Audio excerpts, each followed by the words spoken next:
తూర్పుగోదావరి జిల్లా కొవ్వూరు సమీపంలోని తాళ్లపూడి మండలం తాడిపూడిలో ఘోర విషాదం చోటు చేసుకుంది. గోదావరిలో శివరాత్రి స్నానానికి దిగిన 5 యువకులు గల్లంతయ్యారు. ఓ యువకుడు మృతదేహం లభ్యమవగా మిగతా 4 కోసం గజ ఈతగాళ్లు గాలిస్తున్నారు. తెల్లవారుజామున నదిలో స్నానానికి వెళ్లిన యువకులు నదిలో లోతుగా ఉన్న ప్రదేశాన్ని గుర్తించకపోవడంతో మునిగిపోయారు. ఒకరిని ఒకరు రక్షించుకోవడానికి ప్రయత్నించి 5 యువకులు గల్లంతయ్యారు. ఘటనా స్థలానికి చేరుకున్న పోలీసులు గల్లంతైన 5 కూడా తాడిపూడి గ్రామానికి చెందిన వారుగా గుర్తించారు. వారిని తిరుమల శెట్టి పవన్, పడాల దుర్గా ప్రసాద్, అనిశెట్టి పవన్, గర్రె ఆకాష్, పడాల సాయి వీరంతా 17 నుంచి 19 ఏళ్ల యువకులుగా పోలీసులు తెలిపారు.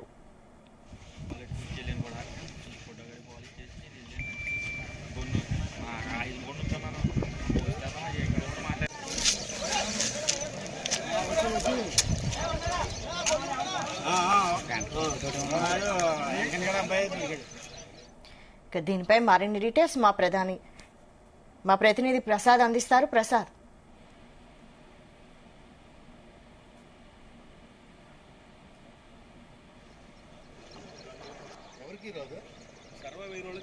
ఇదే అంశంపై మరిన్ని డీటెయిల్స్ మా ప్రతినిధి ప్రసాద్ అందిస్తారు. ప్రసాద్. వైశాలి, మహాశివరాత్రి వేళ తూర్పుగోదావరి జిల్లా తాళ్లపూడి మండలం తాడిపూడి వద్ద ఘోర విషాదం చోటు చేసుకుంది. గోదావరిలో స్నానానికి వెళ్లిన యువకులు 11 మంది యువకులు వెళ్లిన క్రమంలో 5 గోదావరిలో ప్రవాహంలో చిక్కుకుని గల్లంతవడం జరిగింది. ఇప్పటికే సహాయక చర్యలు ముమ్మరంగా చేపడుతున్నారు.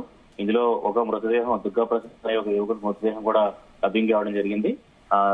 ఏదైతే కొవ్వూరు ఆర్డీఓ రాణి సుస్మిత, అదేవిధంగా తూర్పుగోదావరి జిల్లా ఎంపీ నరసింహకిషోర్ రాజమండ్రి నుంచి ఘటనా స్థలానికి చేరుకోవడం జరిగింది. పెద్ద ఎత్తున స్థానికులు కూడా అక్కడ ఘటనా స్థలానికి చేరుకుని సహాయక చర్యల్లో పాల్గొంటున్నారు. ఊహించిన రీతిలో ఈ విషాదం చోటు చేసుకుంది.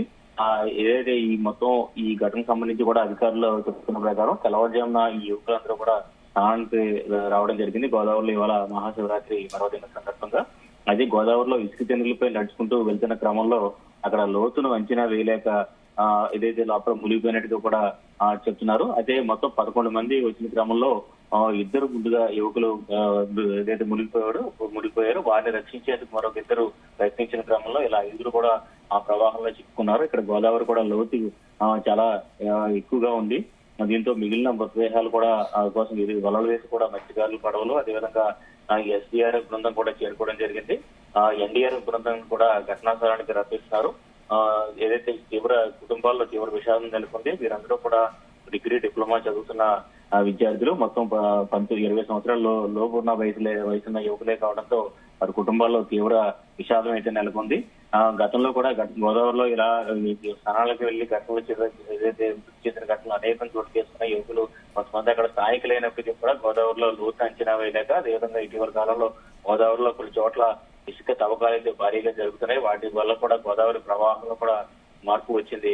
ప్రస్తుతం ఈ ఘటన జరిగిన ప్రదేశం అయితే అధికారులు గుర్తించిన ఏదైతే స్నానాల రేవుగా కూడా లేదు. అంటే అధికారులు ఎక్కడికక్కడ అంటే చాలా ఘాట్లు ఏర్పాటు చేసి అక్కడే స్నానాలు చేయాలని చెప్పి కూడా హెచ్చరికలు జారీ చేస్తున్నారు. అయితే యువకులంతా కూడా స్థానికులే కావడంతో గోదావరిపై కొంత అవగాహన ఉండడంతో బైకులపై అక్కడ గోదావరి వద్దకు వెళ్లి అక్కడి నుంచి నడుచుకుంటూ ముందుకు వెళ్తున్న క్రమంలో ఈ ప్రమాదం కూడా చోటు చేసుకుంది. అయితే ఇసుక వారి కంటికి కనిపిస్తున్న క్రమంలో వారు దానిపై అడుగులు వేసుకుంటూ ఇసుక దానిపై అడుగులు వేసుకుంటూ వెళ్తున్న క్రమంలో ఒకసారిగా ప్రవాహం లోతు పెరిగిపోయి అందులో ప్రవాహంలో చిక్కుపోయినట్టుగా చెప్తున్నారు.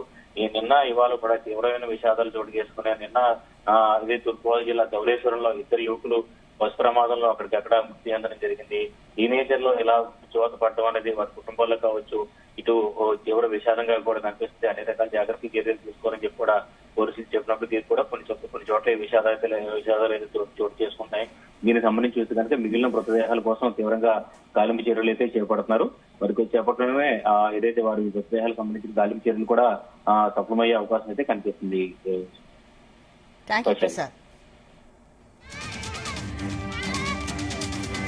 ఎవరికైనా